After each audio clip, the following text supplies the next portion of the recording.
আমি এসেছি শুনে বুড়ির নাচ জামাই দেখা করতে এলো। বাবু এসেছেন, সাহায্য করুন কাফনের কাপড় কিনতে, যা দাম কাপড় চোপড়ের।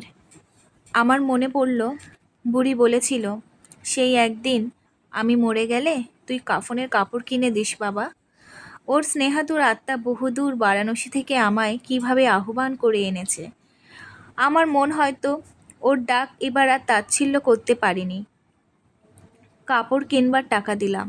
নাচ জামাই বলে গেল, মাটি দেওয়ার সময় একবার যাবেন বাবু, বেলা 12টা আন্দাজ যাবেন। শরতের কুটুতিক্ত গন্ধ ওঠা বনঝোপ ও মাকাল লতা দোলানো একটা প্রাচীন তিত্তিরাজ গাছের তলায় বৃদ্ধাকে কবর দেওয়া হচ্ছে। আমি গিয়ে বললাম, আব্দুল শুকুর মিয়া নশর আমাদের সঙ্গে পড়ত, আবেদ আলী আর ছেলে গনি, এরা সকলে গাছের ছাওয়ায় বসে। প্রবীণ শুকুর মিয়া আমায় দেখে বললে, এই যে বাবা ঠাকুর, এসো তামক খাবা, বুড়ির মাটি দেওয়ার দিন। তুমি কোথা থেকে এলে? তুমি তো